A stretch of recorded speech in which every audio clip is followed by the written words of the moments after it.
नमस्कार, स्वागत है आपका न्यूज़ ज़रा हटके में। और अभी मैं हूं बिहार चुनाव में बिहार के दौरे पर, और आज हमारे साथ बेलदौर विधानसभा के जाप प्रत्याशी श्री नागेंद्र त्यागी जी हैं। ये जाप वो संगठन है, वो पार्टी है जब बिहार में विपक्ष गौण पड़ा हुआ था, विपक्ष की तरफ से कोई आवाज़ नहीं आ रही थी, तो बगैर एक भी सीट विधानसभा में होते हुए इनकी पार्टी के संरक्षक पप्पू यादव ने विपक्ष की आवाज़ बुलंद की। तो चलिए हम बात करते हैं त्यागी जी से। नमस्कार सर, स्वागत है। नमस्कार सर, कैसी तैयारी चल रही है? तैयारी तो अभी इस प्रकार का है कि आम जो जनता है वो सिर्फ एक व्यक्ति अपने हमराज, अपने हमसफ़र और अपना मसीहा सिर्फ पप्पू यादव की वो बात करता है।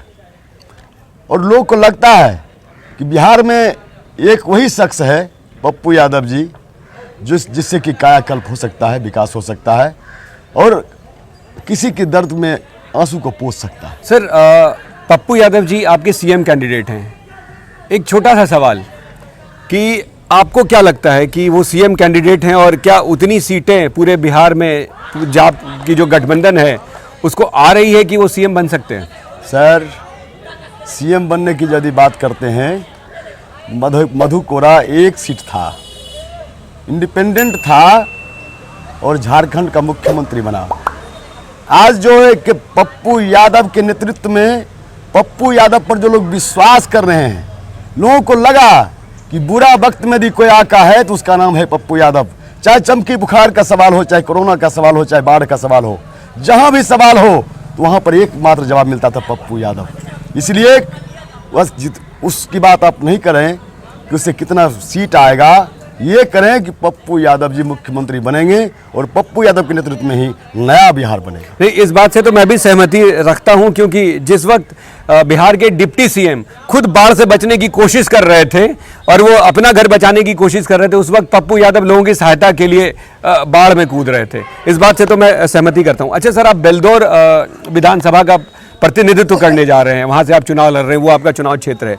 अगर आप जीतते हैं, एक बड़ा अहम सवाल है इस पूरे क्षेत्र का, मक्का उत्पादन का ये बहुत बड़ा क्षेत्र माना जाता है। लेकिन पिछली बार जो मक्का का जो प्राइस था वो 2000 रुपये प्रति क्विंटल था, जो इस बार किसानों को आधे मूल्य का भी प्राइस नहीं मिल पा रहा है।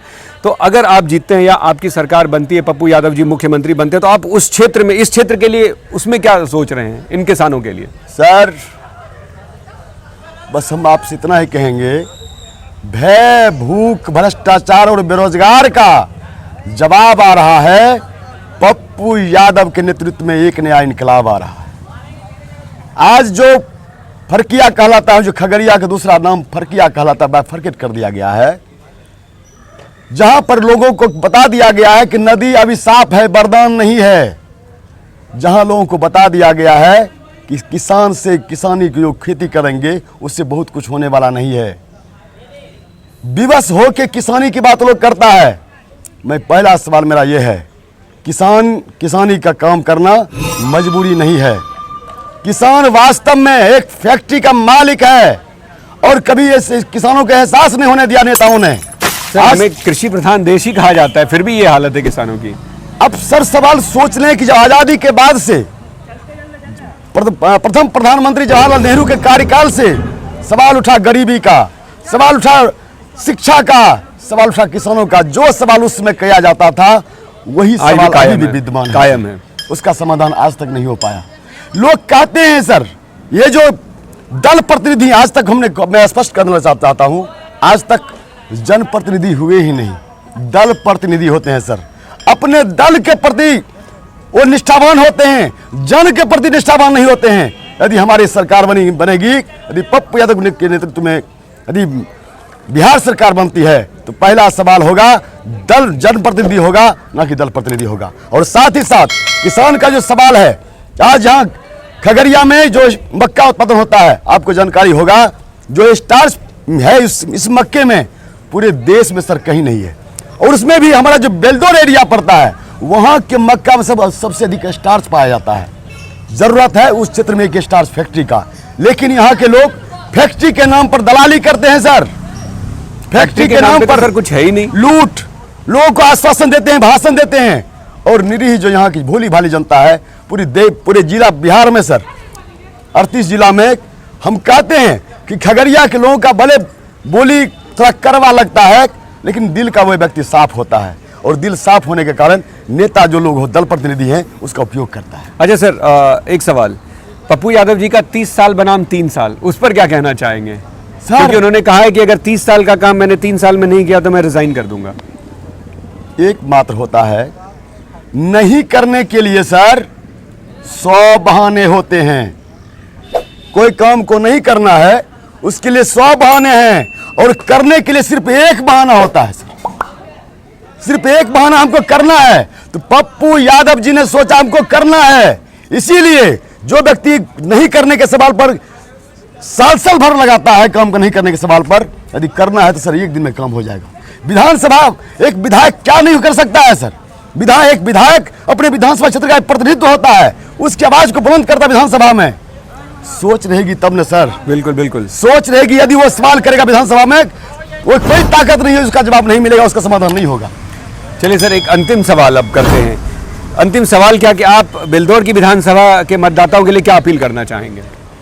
बेलदौर की विधानसभा के मतदाता से मेरा यही अपील है, आज जो बेलदौर जहां शिक्षा से मरहूम लोग हैं, जहां ग्रेजुएशन की शिक्षा के लिए वहां के बच्चे को दूर दूर भटकना पड़ता है, तो बेलदौर विधानसभा में पहला सवाल होगा, जो स्नातक स्तर का एक कॉलेज है वहां पर, चाहे बेलदौर प्रखंड में हो और चौथम प्रखंड में, उसको खुलवाने की बात करेंगे।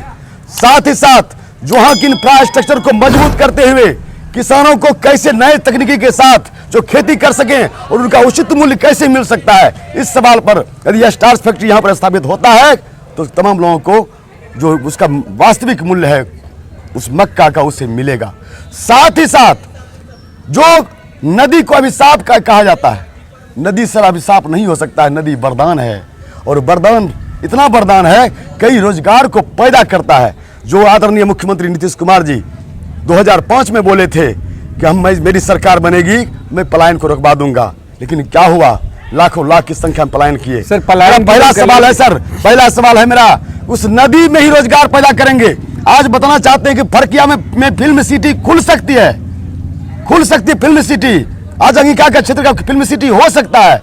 जरूरत है पहल करने के लिए, इसलिए तमाम चाहे स्वास्थ्य का सवाल हो, तमाम जो स्वास्थ्य सवाल सिर्फ एक खानापूर्ति पूरा किया जाता है विभिन्न क्षेत्रों में, इसलिए बेलदौर के लोग जो स्वास्थ्य के लिए कहां कहां नहीं जाना पड़ता है। तो मेरा सवाल है सर, स्वास्थ्य जो था वर्षों से, शिक्षा है सर, रोजगार है, और जो भयमुक्त समाज बनने की बात है।